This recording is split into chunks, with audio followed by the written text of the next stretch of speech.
Apa yang kita omongkan, kalau salah-salah ngomong, ya berbahaya. Makanya perlu ilmu public speaking. Ini kita jangan sampai menyakiti hati orang, ya kan? Apalagi kita ngomong di tempat yang berbeda, audiensnya dengan identitas kita. Misalnya, sekian ada yang ingin ditanyakan, silakan. Ya ini ya, ada yang kenal ini. Jadi saya buka sosmed, jumpa bocah ini selalu ya. Kamu nanya, kamu nanya.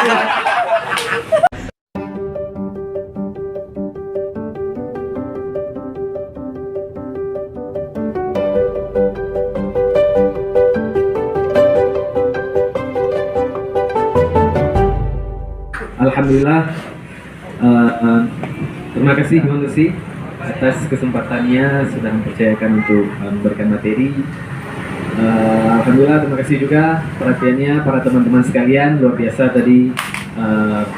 Saya banyak mendapatkan inspirasi daripada teman-teman yang sudah berbicara tadi, luar biasa. Tepuk tangan untuk kita semuanya. Alhamdulillah. Ya, kali ini saya ingin berbicara yang mengenai public speaking dakwah. Sebenarnya ini agak berat juga ketika diberi kesempatan seperti ini oleh Coach Dosi, apalagi ngomongnya tentang public speaking ya. Saya ngomong public speaking depan master public speaking lagi. Ini ibaratnya saya ngomongin cara berenang yang betul depan para ikan gitu kan. Atau ngomongin cara terbang yang betul depan burung-burung. Atau ngomongin cara tembak yang betul depan Ferdy Sambo gitu. Maksudnya tembak tupai ini ya, bukan tembak yang lain gitu. Tembak tupai, biawak misalnya. Ya, jadi ini sama-sama belajar. Nah, jadi alhamdulillah ya, kenalan dulu, tak kenal maka ta'aruf ya. Nah, jadi nama saya Muhammad Ivan Hidayat. Boleh, biasa dipanggil Ivan. Kadang di rumah mungkin panggil Yayat juga sama anak-anak. Jadi boleh manggil Muhammad, Ivan, Yayat, Paduka. Oh itu jangan. Paduka. Ivan aja. Ya, umur 29 tahun, saya tinggal di Atudiatano, Kecamatan Baitur Rahman. Jadi pendidikan saya, alhamdulillah saya tamatan pesantren. Saya dulu belajar di Gontor, alhamdulillah. Dan kemudian saya juga mengajar di sana, diberi kesempatan mengajar sekaligus kuliah. Kuliah di sana juga. Kemudian saya sambung S2 terakhir di Malaysia, alhamdulillah di jurusan Tauhid gitu. Jadi saya sehari-hari mengajar tauhid, mengajar public speaking, dan ilmu public speaking saya alhamdulillah sudah dimulai dari saya masa santri. Jadi ketika masa santri kami ada namanya muhadharah gitu, latihan mingguan pidato bahasa Arab, Inggris, Indonesia gitu. Dan cuman sayangnya ketika di pesantren yang saya rasakan itu kebanyakan prakteknya, tapi teori saya tidak terlalu menguasai gitu. Jadi saya baru mungkin beberapa tahun terakhir saya mempelajari teori, saya ikut seminar, saya pernah ikut seminarnya Pak Ongki Hoyanto, itu yang pengarang penulis buku Public Speaking Mastery itu. Pernah juga seminarnya SML One Speaking, itu ada 14 hari. Dan selain itu saya baca-baca buku juga, saya belajar dari Coach Dosi juga, alhamdulillah di kesempatan ini. Jadi ya saya belajar terus gitu, sampai sekarang saya juga masih belajar. Jadi itu. Dan kenalin sedikit tentang, jadi saya mengajar sehari-hari di Balai Usmaniyah Teguci dalam Palu, tempat anak-anak ini mengaji. Itu sebuah tempat pengajian untuk semua kalangan. Jadi dari anak SD, di situ ada SMP, SMA, mahasiswa, sampai majelis taklim untuk umum ada juga di situ. Nah, jadi kalau teman-teman mungkin sekali jalan-jalan di daerah Batoh, daerah Semau Surabaya, nanti boleh mampir gitu. Oke. Oke, langsung saja. Nah ini tentang public speaking dan dakwah. Kira-kira ada nggak kaitannya menurut teman-teman? Ada ya. Nah jadi insya Allah public speaking ini semua profesi, semua ya lintas pelajaran itu pasti ada. Profesi apapun, mau dia ini ya dokter, dia ini polisi, kan pasti membutuhkan skill ini, ya kan? Karena pada dasarnya kan public speaking ini ya kita menyampaikan gagasan gitu kan. Jadi sangat erat kaitannya, apalagi dalam dakwah. Dakwah tuh nggak jauh-jauh dari ceramah gitu kan, walaupun nanti akan kita ngobrolin lagi bahwasanya dakwah bukan hanya ceramah gitu, nggak sesempit itu. Tapi tentu kalau ngobrolin dakwah itu public speaking ini merupakan senjata gitu teman-teman. Oke, nah ini mengenai definisinya, saya kira teman-teman udah banyak yang tahu. Jadi ini kan salah satu dari cabang ilmu komunikasi gitu ya. Jadi saya mencoba menyederhanakan Jadi public speaking ini merupakan keterampilan ngomong depan orang banyak, intinya seperti itu, komunikasi depan orang banyak. Kemudian coach, nah sekarang dakwah. Jadi dari dakwah itu kan dari bahasa Arab ya, da'a yad'u, artinya mengajak, memanggil. Dan banyak sekali ayat dalam Al-Quran itu berbicara tentang dakwah. Salah satu yang jadi favorit saya itu di surat Fussilat yang bunyinya Bismillahirrahmanirrahim, wa man ahsanu qawlan mimman da'a ilallah wa amila sholihan wa qala innani minal muslimin. Jadi ayat ini menjelaskan profesi dakwah itu profesi terbaik, ya kan? Profesi terbaik. Jadi wa man ahsanu qawlan mimman da'a ilallah. Siapa yang perkataannya ini lebih baik daripada orang yang mengajak kepada kebaikan, orang yang berdakwah. Ada juga yang menafsirkan ini orang yang azan gitu ya. Tapi ada juga yang menafsirkan ini orang yang mengajak kebaikan. Jadi simpelnya gitu. Jadi ngajak kepada kebaikan, teman-teman di sini misalnya ngajak temannya untuk hadir di sini. Ini kan kebaikan, kita ngobrolin yang baik-baik. Itu sudah dakwah.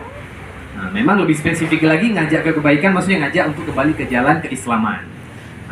Dan itu perantaranya banyak nanti. Jadi nggak mesti ceramah ya teman-teman. Misalnya profesinya apa?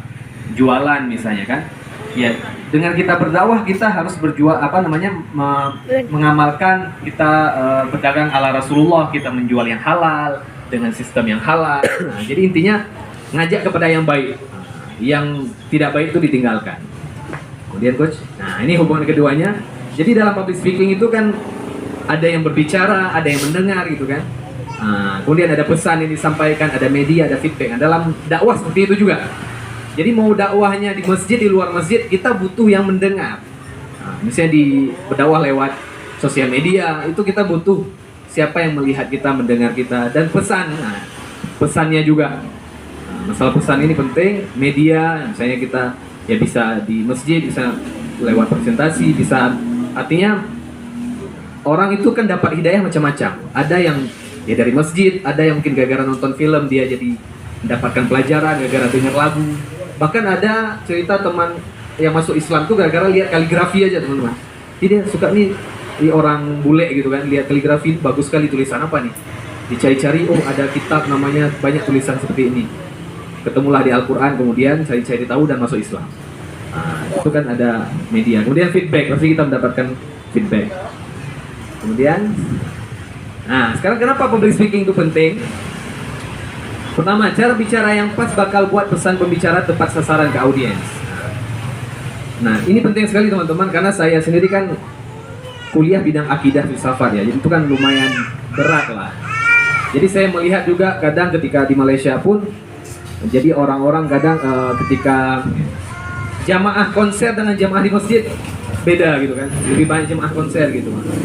Jadi ya itu salah satunya saya lihat juga gara-gara pesan, cara menyampaikan pesan, mungkin teknik-teknik public speaking yang nggak dipakai oleh beberapa pendakwah gitu.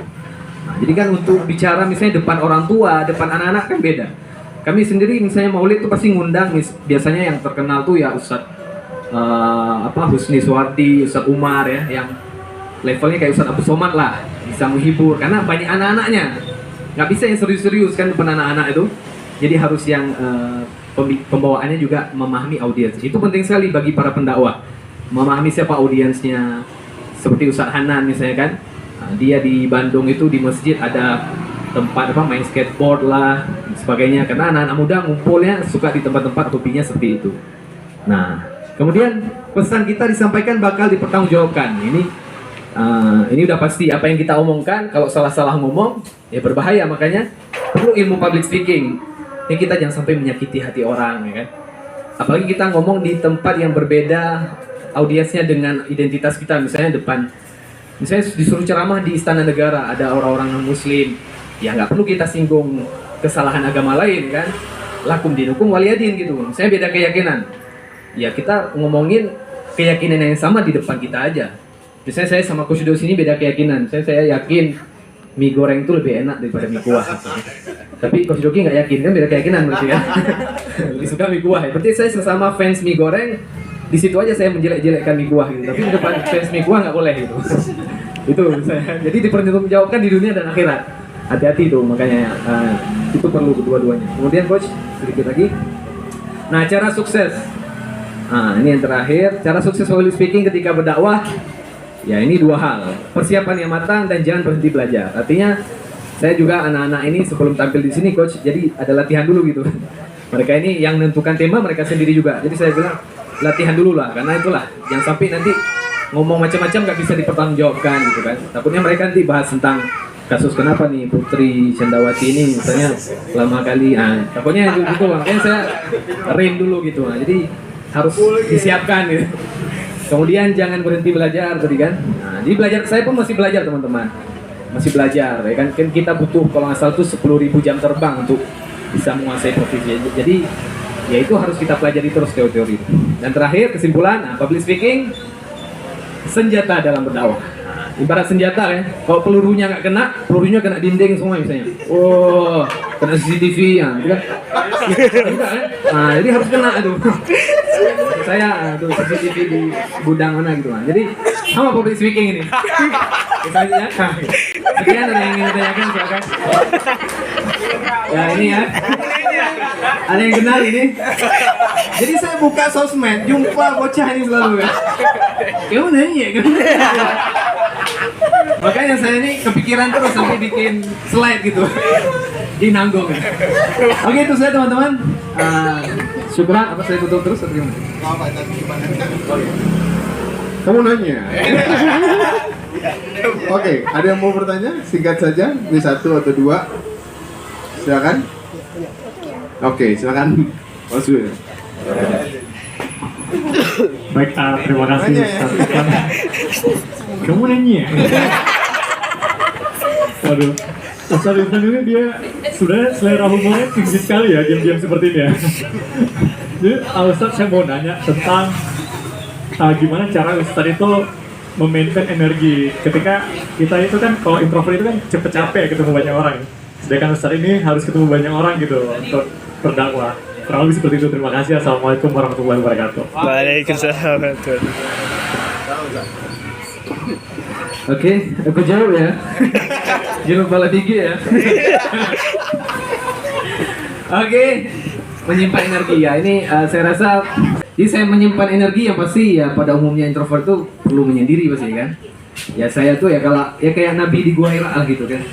Nah, jadi ya pasti saya dalam sehari bagaimanapun ya selain mengajar, berjumpa ya murid-murid gitu kan. Ya saya pasti ya bagaimanapun harus ngopi gitu. Emang ngopi. Saya cara menambah energinya, saya kadang ngopi atau mungkin ya saya menyendiri gitu untuk betul-betul fokus baca. Jadi saya kalau misalnya lagi menyiapkan materi, kayak mengajar misalnya dalam seminggu saya mengajar ada 4 hari misalnya gitu. Jadi harus ada sehari itu saya menyiapkan. Jadi betul-betul apapun saya ingat ketika di kantor itu kita sebelum mengajar tuh ada i'adan namanya ya kan. Jadi emang if you fail to plan, you plan to fail kan gitu.